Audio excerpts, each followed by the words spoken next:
ये आजकल के लोग सुबह कसम खाए शाम के तोड़ दिए, या मंगल को खाए बृहस्पति को तोड़ दिए। इनकी बड़ी दुर्दशा है, सुकृत नष्ट हो जाते हैं, अपने लोगों से बड़ी गलती हो जाती है। सहसा कोई प्रतिज्ञा करो मत। हम प्रयास कर रहे हैं छोड़ देंगे, हम प्रयास करते हैं ऐसा नहीं करेंगे, हम प्रयास करते हैं ऐसा। प्रतिज्ञा अगर ले लो तो यह ध्यान रखो कि आपके पुण्य नष्ट हो जाएंगे यदि प्रतिज्ञा आपने तोड़ दी। कसम, प्रतिज्ञा, ये सब एक ही बात कही जाती है। तृण छू के शपथ पूर्वक मैं कहता हूं कि आज के बाद ऐसा कभी नहीं, या सामने किसी भगवान मंदिर में आज के बाद में ऐसा, या गुरुदेव, अब तो देर नहीं लगता कसम खा लेते हैं, तोड़ लेते हैं। हमारी प्रार्थना है मत खाना कभी कसम, कसम नहीं खानी चाहिए, प्रार्थना है। आपसे कोई कहता है कसम खाइए, छोड़ दीजिए, नहीं कसम नहीं खाऊंगा पर प्रयास करूंगा, आज के बाद बिल्कुल नहीं ऐसा हो, पूरा प्रयास करूंगा। प्रयास सफल होगा फिर हम आपसे कसम खा लेंगे। अभी हमें कुछ महीने के लिए छूट दीजिए, मैं बिल्कुल नहीं करूंगा पर कसम नहीं खाऊंगा, प्रयास कर रहा हूं। कसम ऐसे मत खाओ, प्रतिज्ञा ऐसे मत लो। यदि प्रतिज्ञा ले ली तो चाहे प्राण निकल जाए, अब नहीं, ये ध्यान कर लीजिए। अगर तीन बातें साधक में हैं तो परिपक्व अवस्था आने में देर नहीं लगेगी, आठों लक्षण आ जाएंगे। पहला, व्यवहार पवित्र शुद्ध। दूसरा, जितने नियम लिए हैं निष्ठापूर्वक निर्वाह। तीसरा, प्रतिज्ञा करिए मत, और कर ली प्रतिज्ञा तो जीवन चाहे नष्ट हो जाए प्रतिज्ञा नहीं टूटेगी। जैसे ये प्रतिज्ञा ही है वैराग्य भेष, इसमें कसम खाई नहीं जाती, स्वाभाविक कसम है। अब देख लो इसके निर्वाह का क्या जीवन होता है। ये हर समय हमको याद दिलाता रहता है कि तुम बैरागी हो, विषयी नहीं हो, तुम महात्मा हो, साधारण जीवात्मा नहीं हो, तुम भगवत मार्ग के पथिक हो, तुम सांसारिक मार्ग के नहीं हो। अब बस इस एक प्रतिज्ञा का पालन कर लो, भगवान मिल जाएंगे। ये हर समय उपदेश देता रहता है। जब भगवावस्था धारण कराया गया था तो यही कहा गया था, जब संन्यास वेश, ध्यान रखना, ये काषाय वस्त्र की मर्यादा को रखना। ये वेश है, ये पवित्र वेश है, ये त्रिभुवन पावन करने वाला वेश है, इसको समझते रहना। ये हर समय तुम्हें जागृत रखेगा कि तुम किस मार्ग के पथिक हो। तो आज के सत्संग का जो सार सूत्र, संत महापुरुषों का आश्रय, उनका शासन स्वीकार करना, सांसारिक पुरुषों से मित्रता न करना, ना सांसारिक चर्चा संगोष्ठी करना, किसी जो हमारी निंदा कर रहा है किसी भी तरह से उसको कष्ट देने की भावना आना बनना, अपनी वाणी से कभी किसी की निंदा न करना, छोटे से बच्चे को भी मान देने का स्वभाव रखना, किसी से सम्मान प्राप्ति की इच्छा न रखना, सदाचार सरलता के साथ तुम्हारा संयम जितेंद्रियता पूर्वक समय व्यतीत होना चाहिए। प्रतिष्ठा, किसी भी तरह की पद उपाधि साधक जीवन में स्वीकार न करे। आखिर निरंतर अपने लक्ष्य का चिंतन करे। इसकी पूर्ति के लिए व्यवहार शुद्धि, नियम निष्ठा और प्रतिज्ञा पालन जीवन भर तीनों। अगर ये तीनों कहीं भी फिसल रहे तो तुम पतित हो चुके हो। तभी पतित हुआ पुरुष कभी प्रतिज्ञा का पालन नहीं कर पाता, पतित हुआ पुरुष कभी नियम निष्ठा में नहीं चल सकता, पक्की दिनचर्या नहीं हो सकती। उसकी व्यवहार शुद्धि कैसे कही जाए जब पतित हो गए। देखो, और पतित को भी पावन करने का रास्ता है भगवान की शरण। अब भी आपके पास चांस है, आप अपने को भगवत प्राप्त महापुरुष बना सकते हैं, आप अपना जीवन परम कल्याण कर सकते हैं, आप जीवन मुक्त हो सकते हैं। इसलिए सच्चे अच्छे पवित्र आचरण करो और नाम जप करो। किसी के आगे हाथ पसारने की जरूरत नहीं कि आशीर्वाद दे दीजिए, हमारी प्रार्थना मान लीजिए। यदि आप नाम जापक हैं तो दूसरों को सुख देने की सामर्थ्य रखने वाले हैं। आप भगवान के अंश हैं, आप कोई साधारण नहीं। आप अपने स्वरूप को पहचानिए, ये भटकना छोड़िए। आप परम स्वतंत्र भगवान के अंश हैं, आप परम स्वतंत्र हैं। ये माया आपको जो बांधे हुए है, इसी से मुक्त होने के लिए, इसी भ्रम को मिटाने के लिए हमें मानव देह मिला है। ए मारे घूम रहे, हमें सुख मिल जाएगा, कोई दे देगा आशीर्वाद। अरे आशीर्वाद भगवान ने दे दिया तुम्हें, तुम भगवान के अंश हो, तुम्हें मानव दे दिया, तुम्हें बुद्धि दे दी, विवेक दे दिया। इससे तुम सुखी नहीं हो पा रहे तो किसी के आशीर्वाद से क्या सुखी हो जाओगे। आशीर्वाद भी वही लागू होता है जो सत्कर्मी होता है, जो पाप नाशक अनुष्ठान किए हुए उसी के ऊपर आशीर्वाद जाता है। आप सोचे आप करें पाप, विषय विलासिता, और आपको कोई परमहंस आशीर्वाद दे दे, आपकी सामर्थ्य नहीं कि ऐसे आशीर्वाद देने वाले महापुरुष तक पहुंच पाए। जो पे दुष्ट हृदय सोई हुई, मोरे सन्मुख आव की सोई, वो जा ही नहीं सकता। अगर चले गए तो आशीर्वाद मांगने की जरूरत नहीं है, वो बात मिल जाएगी जो तुम्हें दूसरों को आशीर्वाद देने की सामर्थ्य प्रदान कर देगी। अपने लोग भगवान को भी आशीर्वाद देते हैं, अपने लोग महारानी जी को आशीर्वाद देते हैं, उन्हीं के नाम बल से, उन्हीं के चरण आश्रय बल से। लाडली जो थारो अविचल रहो जो सुहाग, आपका सुहाग अविचल रहे, आप दोनों ऐसे सुखी रहे। जब हम अपने आराध्य देव श्यामा से हमको आशीर्वाद दे सकते हैं, फिर और कौन बचा? तो किसके बल से? उनके नाम बल से, उनकी आराधना के बल से। क्या आप नाम जप नहीं कर सकते? क्या आप आराधना करके ऐसे समर्थ नहीं बन सकते? समर्थ वही है जिसका हाथ फैलाना मिट जाए, किसी से भी नहीं। आपके पास नाम है, आपके पास मंत्र है, उपासना है, आप समर्थ हैं, पर आप अपनी वस्तु को पहचान ही नहीं रहे। नाम जप में रुचि नहीं, सतमार्ग सत्क्रियाएं ये रुचि नहीं, तो कहीं भी भाग के चले जाओ, दुख ही मिलेगा, अशांति मिलेगी, चिंता मिलेगी, आशीर्वाद नहीं मिलेगा। वो देगा भी तो लगेगा नहीं, क्योंकि हृदय में हमारे अंदर पात्रता नहीं आ रही। पात्रता नाम जब से आती, मान लो प्रार्थना, कुछ समझ में आवे या ना आवे, राधा राधा राधा।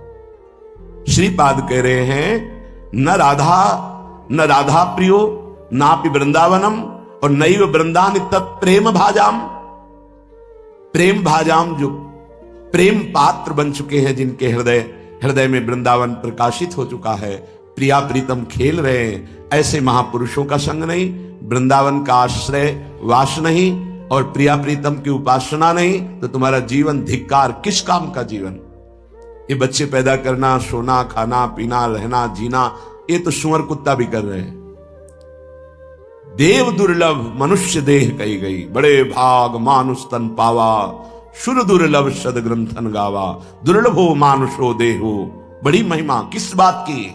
भगवत प्राप्ति की, जीवन मुक्त होने के लिए, भजन रूपी धन कमाने के लिए। यदि भजन नहीं, ज्ञान नहीं, भक्ति नहीं, वैराग्य नहीं, तो फिर पशु से बढ़कर के तुम नहीं हुए, पशु से नीचे ही हुए।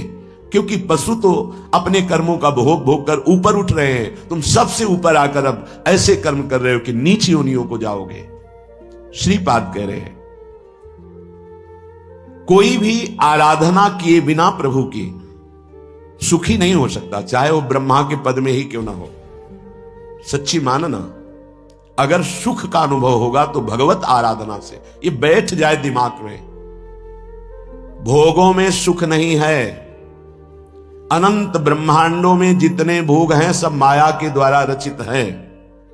अगर वो सुखद भोग लग सकता है तो प्रभु को अर्पित करने के बाद, प्रभु से जुड़ने के बाद, प्रभु की दृष्टि पड़ने के बाद, जैसे ऐसे हम पाते हैं तो अन्न है, लेकिन जब प्रभु को अर्पित करते हैं तो वो प्रसाद हो जाता है, और प्रसाद पाप का नाश करके हृदय में प्रसन्नता प्रकट करता है। प्रसन्नता ही भगवत आनंद की तरफ आगे बढ़ाती है। समझ में नहीं आ रहा, हम बार बार भटक रहे हैं इन्हीं भोग, इन्हीं सुविधाओं को सुख मान। अगर नाम जप नहीं चल रहा तो समेट लो जितनी सुख सुविधाएं, अंतिम समय हमारी बात याद करना, कुछ तुम्हारे हाथ नहीं लगेगा। अब भी देख लो, कोई 20 का है, कोई 50 का, कोई 40 का, 30 का, इतना समय व्यतीत हो गया। क्या है तुम्हारे पास जो यहां से ले चलोगे? और कौन सी अनुभूति है जिसमें तुम तृप्ति का अनुभव कर रहे हो कि मुझे ये मिला, मैं तृप्त हो गया? कुछ नहीं, जीरो पे जीरो हो। वही वासना, वही मांग, वही चिंता, वही शोक, वही भय, वही कामना। देखो ना, अंदर देखो। संतोष, शांति, निर्भयता, निश्चिंतता, निशोकता, परमानंद एक भी है नहीं, वो बिना भगवत आराधना के नहीं। श्रीपाद कह रहे हैं हिरण्मम राधा नागर चरण मरणे पिनैव विस्मरतु तनुरपि न विपत् कोटिषु जीवन वृंदावनम क्षणम त्यजतु। ये बहुत सुंदर बात मांग रहे हैं। जब मेरे मरने का समय आवे तो हे राधा नागर अर्थात प्रिया प्रीतम, जीवन आपको समर्पित है, तो अंतिम श्वास में आप चूक मत करना। यदि जीते जी मैं आपके योग्य नहीं हुआ, आपने दर्शन नहीं दिए, आप नहीं मिले, चलेगा। क्यों? क्योंकि नाम आपका है ना, नाम के सहारे जी लेंगे हम आपकी लीला गुण गायन करके जी लेंगे, आपके प्रेमी जनों के संग से, आपके चरणारविंद के अनुराग रंग में हम जी लेंगे। पर अंतिम समय आप, बहुत सुंदर बात भक्तों ने मांगा भी है, कह रहे हैं कि अंतिम समय आप मेरे हृदय में स्फुरित हो जाए। जब मैं शरीर छोड़ रहा हूं उस समय केवल प्रिया प्रीत हो। निश्चित निश्चित ये हमारा विश्वास, हमारा हृदय इस बात को पक्का करता है कि जैसे भी बने हम लगे रहे हैं जीवन भर प्रभु के चरणों में, तो अंतिम में प्रभु फिर अपनी कृपा विशेष करते हैं। उस उपासक के हृदय में प्रभु स्फुरित हो जाते हैं, स्मरण रूप में या रूप में स्फुरित हो जाते हैं। यदि जीवन में किसी महात्मा का संग रहा है, श्री प्रिया प्रीतम की किंचन मात्र आराधना बनी है, धाम आदि भगवत पुरियों का, धामों का तीर्थाटन अवगाहन थोड़ा भी वास हुआ है, वो अंदर से आश्रय प्रभु का रहा है, तो अंतिम समय उसके भगवान पधारते हैं। निश्चित ये हमारा विश्वास कहता है, क्योंकि अंतिम गति ही परमपद या अगला जन्म या दुर्गति, अंतिम क्षण जो होता है वो महामहिम माना जाता है। कहते आपके विश्वास से क्या प्रमाण क्या है? तो अजामिल संध्या करने वाला, शास्त्र स्वाध्याय करने वाला, धर्माचरण परायण और बुजुर्गों की, गुरुजनों की सेवा करने वाला था। उस सेवा के लिए ही जंगल में समिधा लेने गया था। वहां व्यभिचार परायण वैश्या और व्यक्ति को देखा, कामांध हो गया। एक दृश्य ने उसे पूरे जीवन को बर्बाद कर दिया। तो अंतिम समय में जब वृद्धावस्था की सीमा चल रही थी कि उस समय संतान का योग था ही नहीं, पर संत जन आए और उन्होंने कहा कि अब जो संतान होगी उसका नाम नारायण रखना। अत्यंत आसक्ति छोटे पुत्र में होने के कारण मरने के समय वो उसे बुला रहा था, नारायण नारायण। तो शायद वो आवाज वहां तक ना पहुंची हो, पर नारायण के पार्षद आ गए और उसको परम पद मिला। ये घटना क्यों घटी? क्योंकि धर्मात्मा था, वो अच्छे आचरण करने वाला था। कुसंग से भ्रष्ट हो गया तो क्या हुआ? हरि ने अंतिम संभाल दिया। तो जो अपने जीवन में प्रयासरत है कि नाम जप करूं, जीवन में प्रयासरत है कि हमसे कोई पापाचरण ना हो जाए, जीवन मेरे जीवन धन प्रभु के लिए है, तो ये हमारा विश्वास है अंतिम उसका बहुत मंगलमय होगा। जो जीवन में मनमानी आचरण करता है, पापाचरण करता है, ढेर सारी वैभव समेट लिया और मरोगे तो कुछ साथ नहीं जाएगा। वो अंतिम समय जो तुम्हारी दुर्गति होनी वही तुम्हारे दिमाग में आ जाएगा और तुम उसी को प्राप्त होगे। श्रीपाद मांग रहे हैं प्रियालाल से, हन्मम राधा नागर चरणम मरणे पिनैव विस्मरतु। जीवन भर आपकी आराधना की, अब अंतिम समय जब मेरा मरने का आवे तो हे प्रिया प्रीतम आप स्फुरित हो जाए, आपके चरणारविंद हमारे हृदय में स्फुरित हो जाए। अब ऐसे कड़ुए संसार में जन्म ना हो जहां केवल छल है, कपट है, धोखा है, जहां सत्य का किंचन मात्र लेश भी व्यवहार में नहीं है। तत्व तो सत्य विराजमान है पर उसका परिचय नहीं। असत माया का खेल चल रहा, नहीं जन्मना ऐसे संसार में। हमें आपकी प्राप्ति करनी है। माना कि मेरे में सामर्थ्य नहीं, पर अंतिम समय आपसे प्रार्थना है आप हमारे हृदय में स्फुरित होना। और हे वृंदावन, आप मुझे ऐसी सामर्थ्य देना कि भारी दुख का समय हो अंतिम, तो भी मैं आपके धाम से अपने शरीर को बाहर न जाने दूं। यह बड़ी बात है। एक क्षण के लिए भी मैं कभी अंतिम चेष्टा में, जब मेरा शरीर भारी पीड़ा में हो, यहां से जब जाना होता है, जिनका आखिरी जन्म होता है, तो बहुत कुछ हमारी गंदगी जमा है जन्म जन्मांतरों की, वो बहुत शीघ्र भुगवाई जाती थोड़ा थोड़ा करके। तो देखा जाता है कि बड़े महापुरुष भी अंतिम समय बहुत ही विकराल परिस्थिति आ जाती है। उस समय भागना नहीं है औषधि के लिए, नहीं, ये धैर्य उपासक के अंदर ही होता है। पास में ही राधा टीला है, अभी कुछ ही वर्षों पहले की बात है, यहां के पूज्य जो महंत जी थे, बड़े ही कुंज बिहारी श्री हरिदास चरणारविंद के अनुरागी थे। रामकृष्ण मिशन में गए, परेशानियां बढ़ रही थी। उन्होंने जांच की, उन्होंने कहा यहां नहीं, आपको दिल्ली जाना होगा, या हो सकता है आगरे में हो जाए, या तो नहीं हो सकता न मथुरा में न वृंदावन में। कुंज बिहारी श्री हरिदास, कौन जाएगा दिल्ली आगरा। हालत खराब होती चली गई। श्री हरिदास कुंज बिहारी श्री हरिदास। सबसे कहा कि स्वामी जी बुला रहे हैं हमें, जल्दी तैयारी करो जल्दी। ये अभी कुछ वर्षों की बात है, ये अपने सामने की बात कह रहे हैं। जल्दी भोग बनाओ, नहीं तो भोग नहीं लगा पाओगे, समय है अभी, राजभोग जल्दी लगाओ। राजभोग लगाया, प्रसाद लाओ, प्रसाद। बैठो सब सामने, कुंज बिहारी श्री हरिदास, श्यामा प्यारी कुंज बिहारी श्री हरिदास दुलारी। कीर्तन शुरू हुआ, कोई समझ नहीं पा रहा क्या कह रहे, बस खून की उल्टी हुई। बोले स्वामी जी बुला रहे, चले। ये है जीवन भर की आराधना का स्वरूप। अंतिम लीला बड़ी विचित्र होती, उस समय आराध्य देव ही संभालते हैं। पूज्य शिवड़िया बाबा बैठे हुए हैं, इधर प्रभुदत्त ब्रह्मचारी जी की कथा नीचे बैठ करके एक संत सुना रहे हैं, हजारों की संख्या में सभा भरी। बाबा ने कहा आज यहां स्मशान होगा। अचानक कौन समझ पावे महापुरुषों की, आज यहां स्मशान होगा। आज हम पहले 2 श्लोकों की व्याख्या करते हैं। जिसका जन्म होता है उसकी मृत्यु निश्चित होती है। आत्मस्वरूप जन्मा है, उसकी कभी मृत्यु नहीं होती। धैर्यवान कभी मृत्यु से विचलित नहीं। कोई समझ ही नहीं पा रहा कि बाबा आज बेप्रसंग की चर्चा कैसे कर रहे हैं। अच्छा तो सब सुनो, जो चर्चा हो रही सुनो। प्रभुदत्त ब्रह्मचारी जी की भागवत, ओम शांत बैठ गए। आखिरी ओम बाबा का था। इतने में वहीं आश्रम में रहने वाला एक कुछ विक्षिप्त टाइप का, या भगवान दास कुछ ऐसे नाम था, वो आया, कहने लगा लाओ हम चवर डुलाएंगे। तो ऐसे अनाधिकारी पुरुष थोड़ी महापुरुषों की सेवा में लग जाते, नहीं तुम हटो।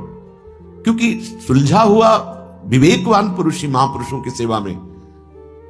उसको गुस्सा आया, गया तो चारा काटने वाला गड़ासा कहां से कैसे व्यवस्था किए था, काल पहले से कंबल में ऐसे छुपा के आया, और इतनी रफ्तार से बाबा की चांद पे ऐसे खुले हुए ऐसे मारा 6-6 इंच गड़ासा, और ऐसे फव्वारा जैसे खून कैसे उठते। किसी को समझ में नहीं आया। सामने एक बूढ़ी माई थी, दौड़ के गई, लिपट गई, 5-6 गड़ासे मार चुके थे। अब कोई समझ ही नहीं पाया कि मतलब हो क्या रहा। काल का खेल देखो, वो सब आसपास, मतलब सब ऐसे ही। तत्काल माई ने, बूढ़ी माई ने उसको वश में किया, बूढ़ी माई ने। सब लोग उसको, फिर जो लीला, बाबा को एक इंजेक्शन लगाया गया कि अंतिम समय वो चेतना जागृत। ओ क्या पूरे जीवन तप ज्ञान की मूर्ति, अंतिम लीला कैसे जा रहे। पूरे जीवन मां मां मां पुकारते हुए रामकृष्ण पर, अंतिम गले में कैंसर, विविध प्रकार की पीड़ाएं। ऐसी महाभाव दशा में पूज्य भाई जी अंतिम समय में, जिनका आखिरी जन्म होता है बड़ा, तो उसीलिए ये ब्रह्मबोध संपन्न महापुरुष हैं, जीवन मुक्त महापुरुष हैं, प्रेमी महापुरुष हैं। क्या इनकी महिमा वर्णन करे, पर ये हमारे लिए कह रहे हैं, हम सबके लिए। क्योंकि ये जो मांग रहे हैं ये तो प्राप्त है इनको, हर समय लीला में प्रवेश है इनका। इनको श्यामा श्याम की आखिरी दर्शन की आकांक्षा नहीं, क्योंकि इनकी आखिरी जीते जी हो गई। शरीर राग मुक्त भाव दे से अपने प्रिया प्रीतम के पास कोई आवश्यकता इस बात की मांगने की नहीं है। ये अपने लोगों के लिए कह रहे हैं कि हमें प्रार्थना करनी कि मुझे पता नहीं है कब मेरा अंतिम समय हो। हे प्रियालाल, ये हम बहुत बड़े महापुरुष की बात कह रहे हैं जो बहुत साधन परायण थे। काशी में मुझे बहुत आश्चर्य हुआ, ऐसे सब संत महात्मा घेरे हुए हैं, मध्य में वो लेटे हुए हैं। तो उनसे पूछा, स्वामी जी इस समय आपकी गति कहां है? ये चंद्रलोक नहीं, ये तो चंद्रमंडल के अंतर्गत जो चंद्रलोक है, जहां इस सूर्य लोक से भी ऊपर है। सूर्य को क्रॉस कर सके केवल दैवी शक्ति संपन्न जो त्रिगुणातीत हैं, उन महापुरुषों की, जो शुद्ध सात्विक शरीर वाले हैं, वो जो देवलोक का अतिक्रमण करके भी आगे बढ़ते हैं, सबसे ऊपर चंद्रलोक है, सूर्य लोक भी नीचे है शास्त्रीय पद्धति के अनुसार। उन्होंने कहा चंद्रलोक तक मैं समस्त मंडलों का भेदन करके पहुंच गया हूं,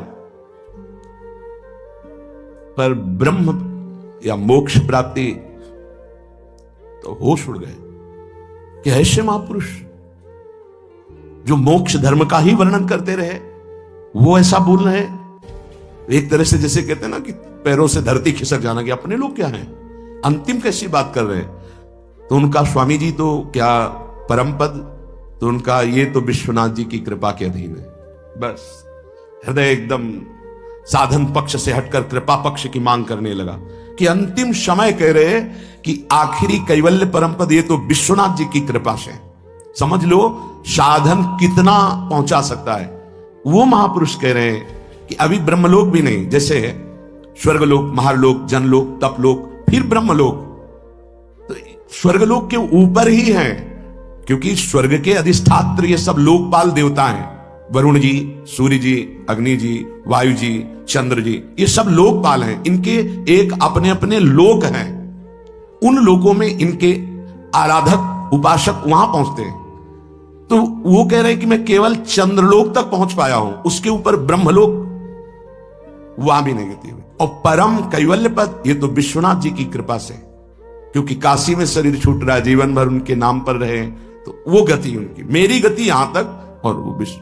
तब ये समझ में आया कि आखिरी बात तो कृपा ही है। कि तभी लिखा है ध्यान मूलम गुरु मूर्ति, पूजा मूलम गुरु पदम, मंत्र मूलम गुरु वाक्यम, मोक्ष मूलम गुरु कृपा। महादेव गुरुदेव हैं, श्री जी गुरुदेव हैं, इन्हीं की कृपा से ही मोक्ष मूलम। तभी आजीवन आराधना करते रहते हैं, यही मांग रहे हैं। तनुरपि न विपत कोटिषु जीवन वृंदावनम क्षणम त्यजतु। बाबा को श्री जी लाई थी वृंदावन, उड़िया बाबा को। कई दिन से भूखे थे, एकांत में ब्रह्म चिंतन में बैठे हुए थे, शरीर भूखा था। पहुंच गए लाडली लाल बच्चे के रूप में संध्या काल के बाद। और बाबा मैया ने कहा है कि कोई संत भूखे बैठे हैं, रोटी पाएगा। रात होने वाली इस समय तो रोटी, दूध ले आवे, हाँ ले आओ, साथ में एक रोटी भी, एक ले आओ ले आओ। इतना मृदुल स्वभाव, इतना प्यार, इतने छोटे स्वरूप बच्चे। बाबा आश्चर्यचकित हो रहे थे कि संध्या हो रही, इस समय बच्चे बड़ा ऐसे, पहले कांसे का लोटा चलता, उसमें पका हुआ दूध, एक रोटी पाई, एक और दूध पिया, एक परमानंद की अनुभूति, विशेष उनके हृदय में अद्भुत आनंद। फिर एकदम चिंतन किया कि यहां कौन सा गांव नजदीक है। तो विरक्त महापुरुष उठे, काफी दूर खोजते, एक व्यक्ति मिला, बोले हाँ गांव नजदीक कोई है? बोले 10 किलोमीटर आसपास कोई गांव नहीं। अच्छा ठीक है। बैठे एकांत में आकर जो चिंतन किया तो देखा प्रिया प्रीतम। बोले ठीक है, अब आपका बुलावा आ रहा है तो हम आ रहे हैं आजीवन वृंदावन के लिए। देखो अंतिम यही लीलापूर्ण, बड़े करुणा में खींच लेते हैं, आओ खींच लेते हैं, तुम्हारा पवित्र हृदय हो गया है, बहुत तप किया है, आओ मैं तुम्हें परम पद प्रदान करती हूं। बड़े कृपालु श्री प्रियालाल।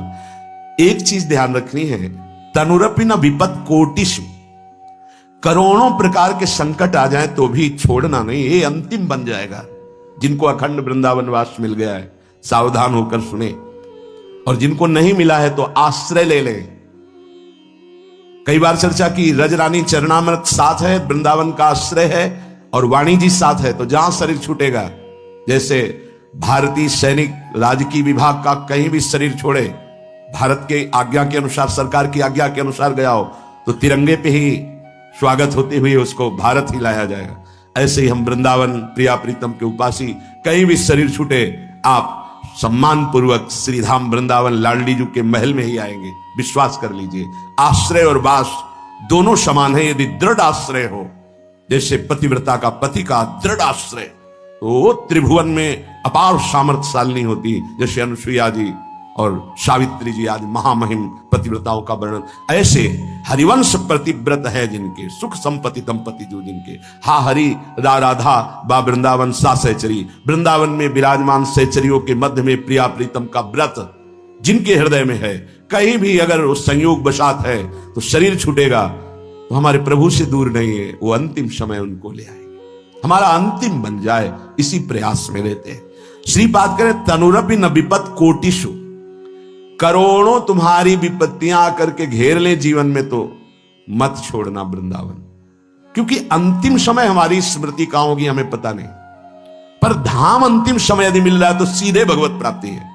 और ऊपर की पंक्ति में कहा हनुमम राधा नागर चरणम मरणे पि नैव विस्मरतु, दो बातें कही है। एक है पहली वाली आश्रय की, शरीर वृंदावन में नहीं है पर आश्रय वृंदावन का है, उपासना करते रहे हो प्रिया प्रीतम की, तो अंतिम समय जहां भी तुम होगे तो ये युगल बड़े करुणामय है, बहुत करुणामय जोड़ी है प्रिया प्रीतम की। ये खेलते खेलते अपने वृंदावन के सहित आपकी दृष्टि पथ में आ जाएंगे, हृदय में आ जाएंगे, पक्का आ जाएंगे। विश्वास करो और भावना दृढ़ रखो। आशा बंधा समुत्कंठा नाम गाने सदा रुचि, दृढ़ आशा कर लो कि इस जन्म में तो प्रिया प्रीतम मिलेंगे ही, चाहे अंतिम श्वास में क्यों ना हो, और उत्साह सहित नाम जप करते रहो। दूसरी पंक्ति है अखंड वृंदावन वासी की, पहला है आश्रय की, हनुमम राधा नागर चरणम मरणे पि नैव विस्मरतु, कहीं भी हो यदि मेरा अंतिम समय हो तो हे प्रिया प्रीतम आप स्मरण बन करके हमारे हृदय में जागृत हो जाना, आपके गोरे सांवले चरणारविंद हमारे हृदय में स्फुरित हो जाए। दूसरे में अखंड वृंदावन वासी के लिए तनुरपि न विपत कोटिषु जीवन वृंदावनम क्षणम त्यजतु, चाहे करोड़ों विपत्तियां आ जाए वृंदावन नहीं छोड़ूंगा, एक क्षण के लिए भी नहीं छोड़ूंगा। सही मानना, सब विधान उनकी तरफ से बन जाता है। श्रीपाद कहे तनुरपि न विपत कोटिषु जीवनम वृंदावनम क्षणम त्यजतु, अगर तुम्हें वृंदावन मिल गया है तो अब तुम छोड़ने वाली बात मत लाना, चाहे प्राण निकल जाए, एक दिन तो निकलेंगे ही, हमारे प्रेम में कलंक नहीं लगेगा, हम वृंदावन को जीवन दे चुके हैं। देखो इस जीवन का परम लक्ष्य है भगवत प्राप्ति। जिनको माया बावरा बनाए हुए उनको ये समझ में नहीं आएगा, उनको यही समझ में आता है कि बस जितना हमारे पास खान पान भोग सामग्री खूब भोग ले, जीवन का यही रहस्य है। वो मंद बुद्धि अपना सर्वनाश कर रहे हैं, वो जान नहीं पा रहे कि जीवन का उद्देश्य क्या है, मैं आया किस लिए हूं, मैं कौन हूं और किसका हूं, कुछ समझ में नहीं आ रहा, बस बहे चले जा रहे हैं प्रवाह में। उपासक सावधान।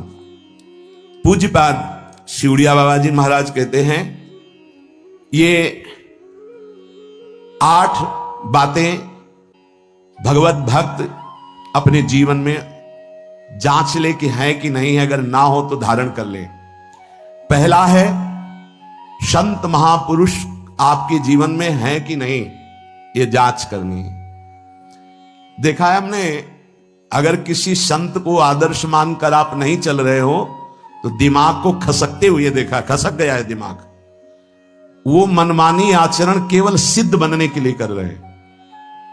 उनके आचरण ऐसे कि भोले भाले लोग ये समझे कि तो सिद्ध है। और जानते हो सिद्ध किसे कहते हैं? ब्रह्म भूता प्रसन्नात्मा न सोचति न कांक्षति समः सर्वेषु भूतेषु मद भक्तिम लभते पराम निर्माण मोहा जित संग दोषा अध्यात्म नित्या विनिवृत्त कामा द्वंद्वरि विमुक्ता सुख दुख संगई गच्छन्त मूढ़ा। ये स्थिति आनी चाहिए। पूरा कोरा जैसे नाटक मंच पर नाटक किया जाता है ना, पूरा दिखाई देता है, पूरा नाटक। क्यों?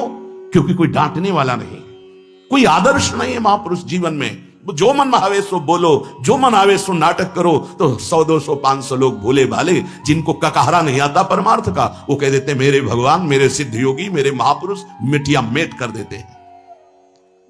बात तो तब समझ में आवे जब रसिक जन पास करे, गुरुजन पास कर दे।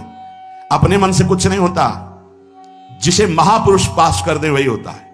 संत महापुरुष कहे ठीक चल रहे हो, ठीक है, या वो मौन स्वीकृति दे दे, ठीक है। अपने मन से सिद्ध बनने पर सिद्ध थोड़ी कोई हो जाता है। जीवन में तुम्हारे संत हैं कि नहीं, बस इतनी बात देखो। अब एक भगत जी आए थे, अपने लोग तो सबका आदर ही करते, उनका दिव्य रूप से हनुमान जी हमारे सामने प्रकट हुए थे। सच्ची बात कह रहे हैं, जिस समय दिव्य रूप हनुमान जी ने धारण किया तो हनुमान जी महाराज के ही भाई पवन पुत्र भीम कंपायमान थे।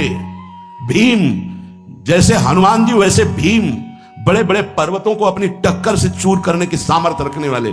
अभी पैदा ही हुए थे भीम और गोद में लिए हुए माता कुंती चल रही थी।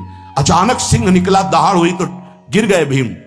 तो जो जिस चट्टान पे गिरे चकनाचूर हो गई चट्टान, और उस आवाज से भयभीत होकर भाग पड़ा सिंह। अभी गोद में बच्चा थे वो भीम, जिस समय प्रार्थना की कि भैया मैं तुम्हारा वो दिव्य रूप देखना चाहता हूं, तो उनका काहे को तुम व्यर्थ में ऐसा तुम नहीं देख पाओगे। तो उनका हमारी लालसा है, आपका छोटा भाई हूं। तो पट्टहास किया हनुमान जी का वो दिव्य रूप कि कंपायमान होकर कह रहे थे, हे वायुपुत्र, हे पवन पुत्र, तुम अपने रूप का संवरण करो, मेरी सामर्थ्य नहीं। और व्यक्ति ऐसे कह रहा, मैं दिव्य हनुमान। हम कह रहे पाखंड मत करो, ठीक से चलो तो ये सब भगवत स्वरूप अनुभव में आ जाएंगे। ठीक से चलो, बड़ा विचित्र स्वरूप है। जब तक जीवन में कोई संत नहीं, तो हम ये देख रहे हैं कि वो जीवन या तो पाखंड में सकिल जाएगा और या तो व्यर्थ के चिंतन में फंसा हुआ अपने को मान लेगा कि मैं सिद्ध हूं। आपका शब्द, आपकी दृष्टि, आपकी चेष्टा, तस्मात् शास्त्रम प्रमाणम थे, तब सिद्ध माना जाता है। बहुत सिद्धों के दर्शन हुए, गंगा किनारे सिद्धों का ने कभी नहीं देखा ऐसा प्रमादी। सिद्ध प्रमादी नहीं होता। 95 वर्ष की आयु पूज्य स्वामी श्री ओंकारानंद सरस्वती जी महाराज 4 बजे एक अपने निज जन से कहते, वो स्वेटर पहना दीजिए। बोले स्वामी जी अभी तो धूप है। नहीं, अंदर अभी जाएंगे, चिंतन में विक्षेप होगा, हमारे पास समय नहीं, डाल दो शरीर में। अब इसका एक साधारण शब्द हुआ, इसका प्रभाव इतना पड़ा, इतनी अवस्था में इतने चिंतन परायण की स्वेटर पहनना है, ये स्मृति बाधा ना पहुंचा पावे, डाल दो शरीर में। कितना सूक्ष्म। बड़े बड़े महापुरुषों को देखा है, अपने ब्रज के प्रेमी जनों को और ब्रह्मबोध संपन्न दोनों महापुरुषों को, किंचन मात्र कहीं भी कोई भी शास्त्र विपरीत शब्द नहीं, एक सेकंड की चेष्टा नहीं पाई शास्त्र विरुद्ध। और यहां शास्त्र में है ही नहीं, हो वैसे सिद्ध हो रहे। क्यों? क्योंकि जीवन में किसी आदर्श महापुरुष का अंकुश नहीं। अगर किसी संत का भय तुम्हारे जीवन में नहीं है तो ये माया रौन देगी, पक्का समझ लीजिए। कोई महापुरुष तुम्हारे ऊपर अंकुश लगाने वाला हो। तो इसीलिए जो देहाभिमानी जी होते हैं भाग पड़ते हैं, क्योंकि उनकी सिद्धावस्था में वो बाधा पहुंचाएंगे। गुरुजन असली सिद्ध बनो, नाटक नहीं, तो भाग पड़ते हैं। और जो गुरुजनों की शरण में रहता है वो परिपक्व भगवत प्राप्त महात्मा बन जाता है। इसलिए पूज्य बाबा कह रहे, पहला, किसी महापुरुष का अनुशासन है कि नहीं। प्रगट में अनुशासन जरूरी है, प्रगट में अनुशासन जरूरी है। नारदानंद सरस्वती जी महाराज नैमिषारण्य के पीछे आए थे, कुछ परिक्रम उन्होंने बताया। अब वो पधार गए जो वहां के अधिकारी बनाए गए, विवेकानंद जी। नए वस्त्र धारण करके आगे, सदवई में मना है। यदि ऊपर का नया वस्त्र हो तो नीचे का पुराना और मलिन होना चाहिए। अगर नीचे का तो फिर ऊपर का पुराना मलिन, मैच नया, क्रीच एकदम, ये सब साधुता के कुछ नियम होते हैं, साधुता की एक मर्यादा होती है। तो वो दोनों नए पहन करके आ गए, भूल हो गई उनसे, देखा शिष्य। और नैष्ठिक ब्रह्मचर्य में सफेद कपड़े पहनाए जाते, तो और वो खिले हुए ऐसे बांधे, वैसे सब उनकी दृष्टि गई। लाख लाख जहां बैठकर सत्संग सुनते हैं, स्वामी श्री नारदानंद सरस्वती जी बड़े ही महापुरुष थे, अपार भीड़। और सत्संग के बाद 1 घंटा सबको एकांत चिंतन करो, क्या वहां ब्रह्म ज्ञान का सत्संग होता था। प्रातःकालीन बेला पे जैसे अपने यहां सत्संग होता है, वहां थोड़ा विलंब होता था, 5:30 बजे, जो निजी जनों का। वो योग वासिष्ठ से कैसे तुम्हें बताएं, जो उस सभा में बस यही लगता है कितनी जल्दी देह राख छूटे और अपने स्वरूप में महापुरुषों का वचन का प्रकाश होता है। एक सत्संग होता था सामूहिक सब लोगों, एक होता था पर्सनल, जो दिव्य साधक हैं केवल वही बैठ सकते हैं, अन्य नहीं। ऐसे पूज्य उड़िया बाबा के यहां भी एक होता था पर्सनल ज्ञान का और एक होता था सामूहिक प्रवचन। तो उस समय सामूहिक सत्संग चल रहा था, काफी सब समाज लाखों की थी। देखा दूर से लोग, एक शिष्य से कहा गौशाला में जाओ, गोबर को गीला कर दो। उनसे कहा विवेकानंद गोबर की छवियां भर करके यहां खड़े हो सत्संग के पास, वहां नन हो नहीं सकता। और गीला गोबर तो जो 2 घंटा सत्संग हुआ पूरा टप टप ऐसे कपड़ों में, पूरी हालत बिगड़ गई। क्या था ये? संत शासन। अब दोबारा वो गलती नहीं होगी, समझाने की जरूरत नहीं, समझ गए कि हमसे गलती क्या हुई। संत शासन नहीं है तो ये मन बहुत विचित्र है, बहुत विचित्र है। इसीलिए पहला जो भी परमार्थ का पति को, चाहे ज्ञान मार्ग का, योग मार्ग का, किसी योग मार्ग की लौकिक ऊंचाई पर पहुंचे हुए कि गुरुदेव आए और उन्होंने कहा कि किसी कारण से शिष्य बढ़ जाए और अपने गुरुदेव की अवहेलना करे तो उसकी गति क्या होगी? दुर्गति। दुर्गति, दुर्गति के सिवा उसके आगे कोई शब्द नहीं है। गुरु को पीड़ा है और शिष्य परम पद में पहुंच जाएगा? नहीं नहीं, ऐसा नहीं हो सकता। अनुशासन अत्यंत आवश्यक है। किसी भी वैभव या लोक व्यवहार या लोक मान्यता बढ़ जाने पर अपने गुरु का अपमान, गुरु की अवहेलना, तो उसकी दुर्गति पक्की।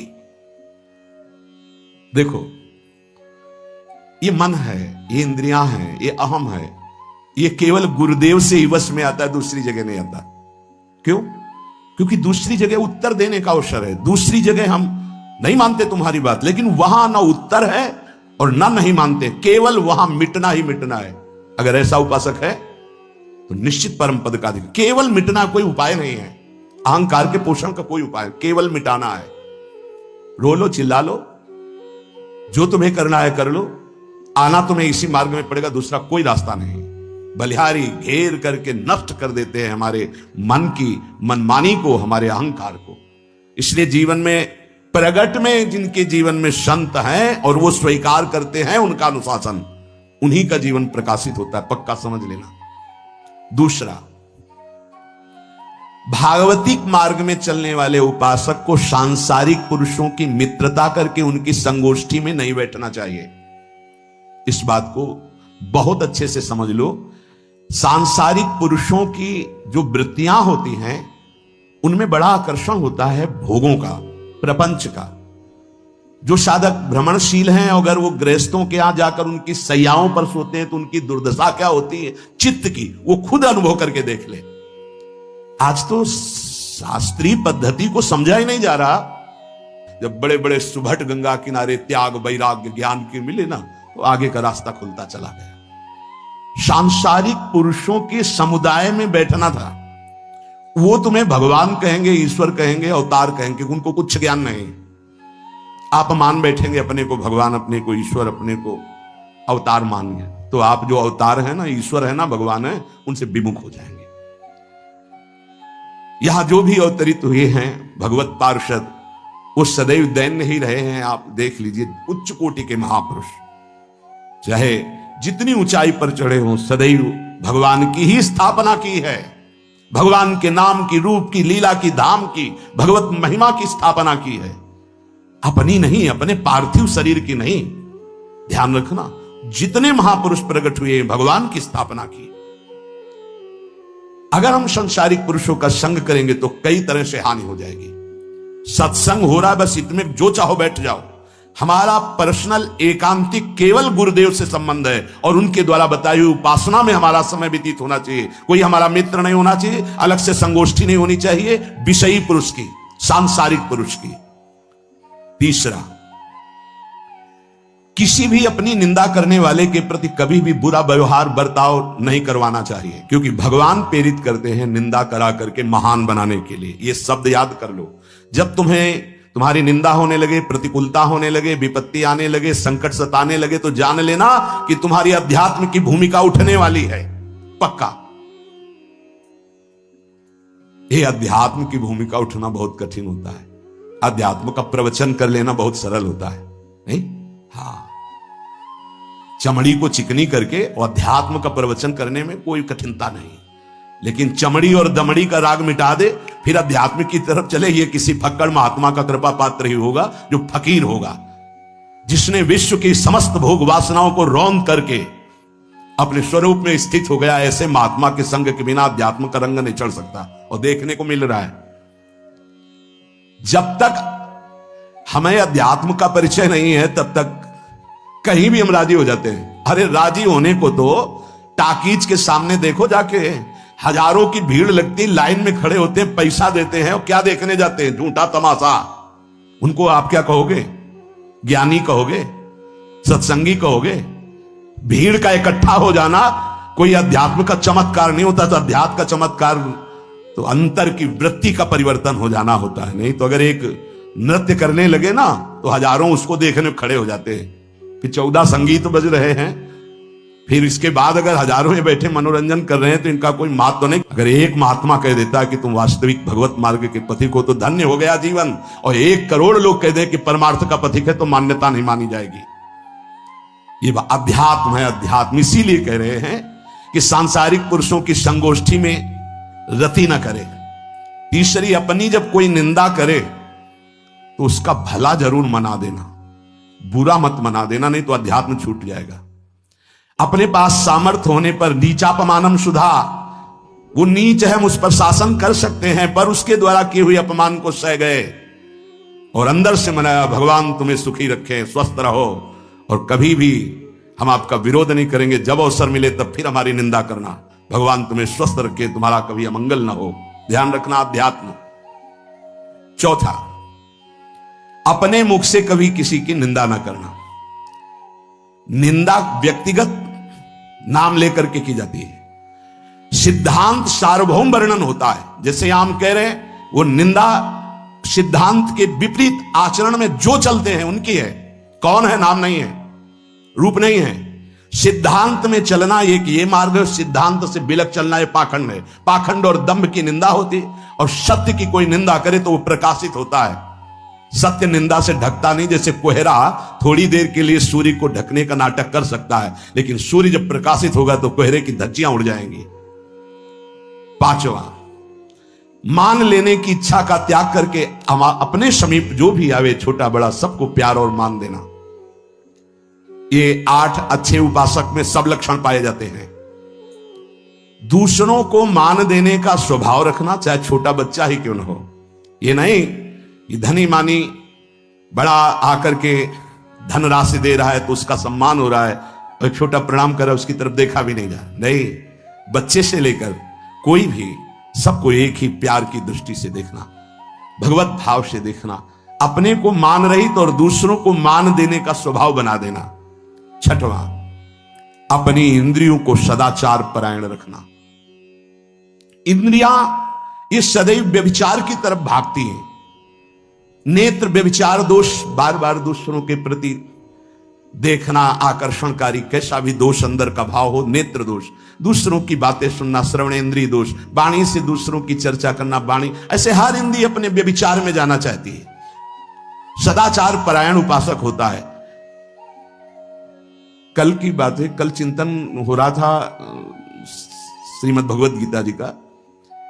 अगर उपासक में सदाचार इंद्रियों की पवित्रता नहीं है तो ढकोसला किसी वक्त कुछ नहीं रहेगा। ये अच्छे से समझ लो। इंद्रियों का विलास चल खुला दिखाई देता है, खुला एक दृष्टि होती है, उसमें दिखाई देता है। अंतर में ब्रह्म बैठा हुआ शांत मौन है और ये समझ नहीं पा रहा, केवल नाटक पे लगा हुआ है।